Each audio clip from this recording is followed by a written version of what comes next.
Vamos a repasar en este vídeo todo lo relacionado con la idea intuitiva que tenemos de continuidad de una función en un punto.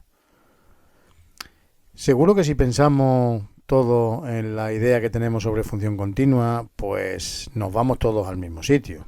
Es decir, la idea que seguro que tenemos de función continua es que podemos dibujar la gráfica de esa función pues de un solo trazo, es decir, sin levantar el lápiz del papel. Vamos a una serie de ejemplos sencillos que nos pueden reforzar esta idea intuitiva y relacionarla sobre todo con la definición formal que luego veremos. Bueno, pues imaginamos que expresamos el espacio recorrido por un móvil en función del tiempo, es decir, t es la variable tiempo y e el espacio recorrido por ese móvil. Pues seguro que tenemos claro que va a ser una función continua, ya que pequeñas variaciones en la variable tiempo van a corresponder con pequeñas variaciones en la función espacio. Vamos con un segundo ejemplo. Imaginamos que en un cartel de un parking vemos precio de 2 euros por hora o fracción. Es decir, la función precio en función del tiempo la podemos expresar de esta manera, p igual a una función g que depende de t.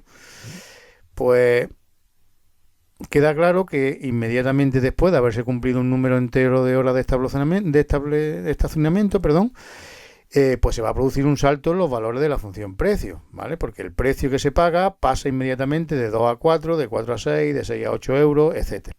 Así queda claro que se paga lo mismo por media hora, por 3/4 de hora y por una hora de estacionamiento, 2 euros, pero no se va a pagar lo mismo por una hora de estacionamiento, esos 2 euros, que por una hora y cuarto, porque ya se pagarían 4 euros.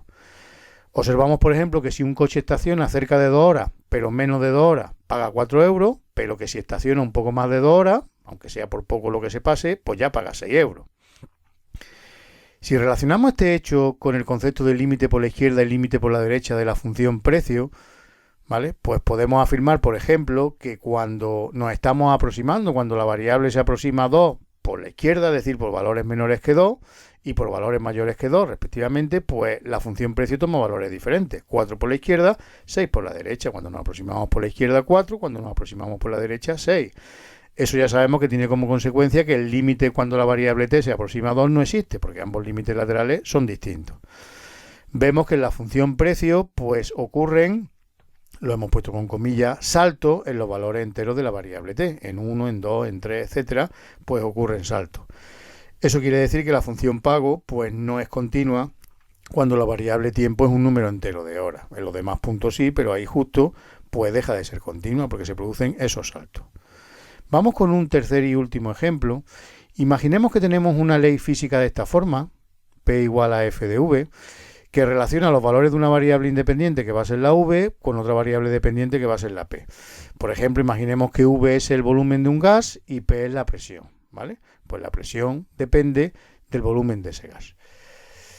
Si vamos a utilizar esa ley, pues tendremos que medir un valor cualquiera, por ejemplo, v sub 0 de la variable v, y evidentemente ese valor no será un valor exacto, será una aproximación. Pues cabría preguntarnos, pues ese error que cometemos al estimar el valor v sub 0, pues ¿cómo influye en el correspondiente valor de p? Lo que sí tenemos que tener claro es que no va a ser ese p sub 0, pues no va a ser exactamente lo que buscamos, ¿vale? Será una aproximación porque hemos aproximado v sub 0. Pero concretando esta pregunta, ¿de qué forma el error que cometemos en la medida que hacemos sobre v afecta al valor resultante de p? Pues si para valores de v muy próximos a v sub 0 obtenemos valores de la variable dependiente p que son muy diferentes entre sí, pues está claro que esa ley no tendrá ninguna utilidad práctica. Por el contrario, esa ley será útil si cuando hagamos o tengamos una mejor precisión en los valores de v sub 0, pues que eso repercuta en una mayor precisión del valor de la presión p sub 0. Cuando esto ocurre, diremos que esa ley f es continua en v sub 0, es decir, que pequeñas variaciones en la variable v corresponden con pequeñas variaciones en la variable dependiente, digámosle así, que es la p, es decir, en el efecto, ¿vale? Pequeñas variaciones en la causa, pues producen pequeñas variaciones en el efecto. Ese es el concepto de función continua, o en este caso de una ley física continua. Bueno, pues resumimos de nuevo la idea intuitiva. La idea intuitiva de continuidad es que diremos, como hemos visto ya relacionándolo con los límites, que una función f va a ser continua en un punto de abscisa a, si siempre que x se acerque al punto A, el valor de la función f de x pues se aproxima o se acerca al valor de f de a. Desde el punto de vista geométrico, esa idea intuitiva ya hemos visto que se traduce en que se puede recorrer la gráfica de la función en las proximidades de dicho punto sin tener que realizar ningún salto.